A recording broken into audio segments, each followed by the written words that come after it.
بسم الله الرحمن الرحيم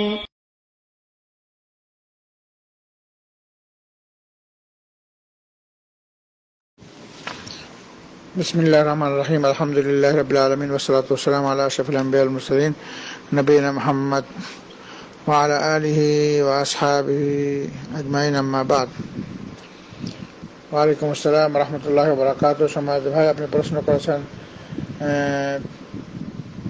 জানাজার নামাজ হওয়ার পরে কবর দেওয়ার আগে মুনাজাত করা যাবে কিনা।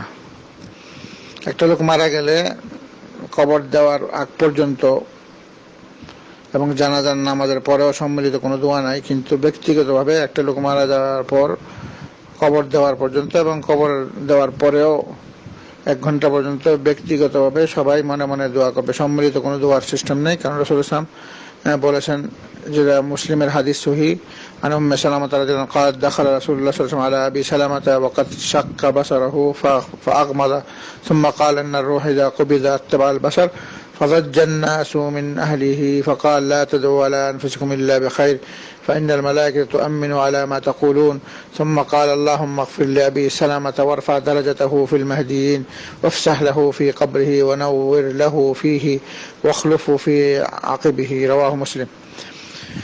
রাসূল সাল্লাল্লাহু আলাইহি ওয়াসাল্লামের একটি স্মরণীয় ঘটনা, সেটা মুসলিমের হাদিস। আন উম্মে সালামা থেকে বর্ণিত, রাসূল সাল্লাল্লাহু আলাইহি ওয়াসাল্লাম যখন শুনলেন যে আবি সালামা মানে উম্মে সালামা আবি সালামা মারা গেল, তখন রাসূল বললেন তার চোখকে বন্ধ করে দাও। তাহলে একটা লোক মারা গেলে তার চোখ বন্ধ করে দেওয়া নাও।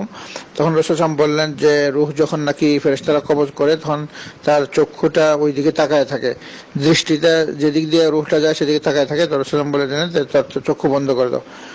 তখন রাসূল বললেন যে তোমরা সবাই যখন মারা গেল তখন সবাই চিল্লাচিল্লি করলো।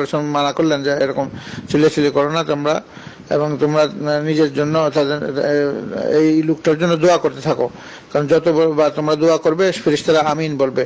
তাহলে একটা লোক মারা যাওয়ার পর থেকে দাফন করা পর্যন্ত এবং দাফনের পরেও তাকে প্রশ্ন করা পর্যন্ত তার জন্য ব্যক্তিগতভাবে দোয়া করতে থাকা, যে দোয়াটা কি সেটা রাসূল শিক্ষা দিয়েছেন। রাসূল বলছেন যে তোমরা যখন দোয়া করতে থাকবে ফেরেশতারা আমিন বলতে থাকে, তাহলে ফেরেশতাদের আমিনে অনেক উপকৃত। একটা মৃত ব্যক্তি মারা গেলে কিন্তু সম্মিলিতভাবে একজন দোয়া করবে, সবাই আমিন আমিন বলবে, এটা বেদাত, এটা এই ধরনের কোনো প্রথা প্রতিষ্ঠিত হয় নাই। রাসূলুল্লাহ সাল্লাল্লাহু আলাইহি ওয়াসাল্লামের থেকে যে আদর্শ সেটা হচ্ছে, রাসূল বলছেন প্রত্যেকটা লোক একটা লোকের মৃত্যু সংবাদ পাওয়ার পর থেকে তাকে দাফন দেওয়ার পরও তার জন্য যে দোয়া করবে সেটা হচ্ছে রাসূল দোয়া করে নিজে দোয়া করে শিক্ষা দিলেন। আল্লাহ রাসূল বললেন আল্লাহুম্মা গফির লি আবি সালামা, আল্লাহ তুমি আবি সালামাকে ক্ষমা করো, ওয়ারফা দারাজাতাহু ফিল মাহদিন, এবং তার সম্মান মর্যাদা বাড়ায় দাও, ওয়াফসাহ লাহু ফি কবরিহি, এবং তার কবরকে প্রশস্ত করো, ওয়া নাওয়ির লাহু ফিহি, এবং তার কবরকে আলোকিত করো, ওয়াখলুফহু ফি আকিবিহি, এবং তার পিছনে যারা থাকবে তারা যেন তার জন্য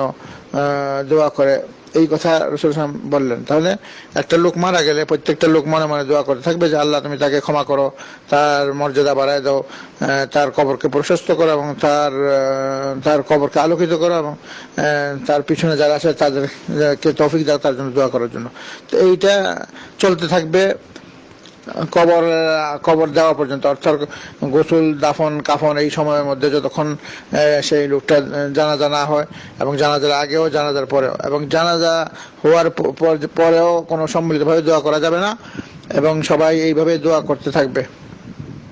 তারপরে যখন নাকি কবরে রাখতে যাবে তখন বলবে, সেটা কবরে রাখার সময় কি বলবে সেটা চান ইবনে ওমর রাদিয়াল্লাহু আনহু নবী সাল্লাল্লাহু আলাইহি ওয়াসাল্লাম قال اذا وضعتم موتاكم في القبور فقولوا بسم الله وعلى ملة رسول الله اخرجه احمد وابو داود والنسائي।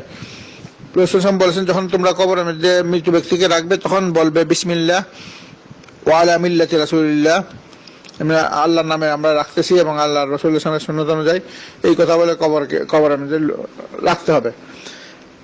কবরে রাখার পরে সবাই যারা মাটি দিবে, মানে মাটি দেওয়াটা নিয়ম হচ্ছে দাঁড়িয়ে তিন মুঠ মাটি দেওয়া যারা কবর দিবে এবং যারা উপস্থিত হয়েছেন। বলেছেন আন আমির ইবনে রাবিয়াতা আন্না নবী সাল্লাল্লাহু আলাইহি ওয়াসাল্লাম قال على عثمان بن مظعون واتى القبر فحث على 3 حثيات وهو قائم। আমির ইবনে রাবিয়া থেকে বর্ণিত, রাসূলুল্লাহ সাল্লাল্লাহু আলাইহি ওয়াসাল্লাম উসমান ইবনে মাযউন যিনি মারা গেল তার কবরে আসলেন এবং দাঁড়ায় তিনি 3 মুঠ হাতে নিয়ে দাঁড়ানো অবস্থায় মাটি দিলেন। রাওয়াহু দারকুতনি। তাহলে সুন্নত হচ্ছে যে দাঁড়ানো অবস্থায় মাটি 3 মুঠ মাটি দেওয়া, এবং যারা কবর দিচ্ছে তারা তো কোদাল দিয়ে মাটি ভরবেই। অন্যান্য যারা নাকি শরীক হয়েছে দাফনে তাদের উচিত সুন্নত 3 মুঠ মাটি ঢালা কবরের মধ্যে। কবর দেওয়ার পর একটা লোকের কবর দেওয়ার পর তখন যে আবার অনেকে দাঁড়ায় সম্মিলিতভাবে দোয়া করে বা কবর দেওয়ার আগে দোয়া করে, এগুলো সবই সম্মিলিতভাবে দোয়া করাটা বেদাত। এবং রাসূল বলে দিয়েছেন মানুষ ব্যক্তিগতভাবে দোয়া করবেন, কি দোয়া সেটাও আমরা উল্লেখ করলাম। এবং মাটি দেওয়ার পরে 3 মুঠ মাটি দেওয়া এটাও বললাম, এবং মাটি দেওয়ার কবরে ঢোকানোর সময় যে দোয়াটা সেটাও আমরা বললাম। রাসূল বললেন বিসমিল্লাহ ওয়া আলা মিল্লাতি রাসূলিল্লাহ, এটা বলতে হবে। তারপর মাটি দেওয়ার পর তখন রাসূল বললেন, এটা আবু দাউদের সহিহ হাদিস, আন উসমান ইবনে আফফান রাদিয়াল্লাহু আনহু قال كان رسول الله صلى الله عليه وسلم اذا فرغ من دفن الميت وقف عليه وقال استغفروا لأخيكم وسلوا له التثبيت فإنه الآن يسأل رواه أبو داود وصححه الحاكم।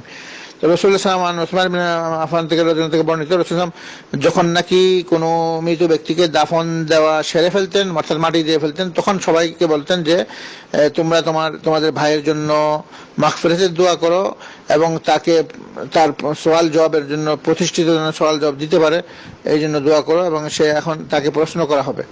তাহলে প্রত্যেকটা লোক ব্যক্তিগতভাবে মনে মনে দোয়া করবে যে আল্লাহ তুমি তাকে সঠিক উত্তর দেওয়ার তৌফিক দান করো এবং তাকে ক্ষমা করো।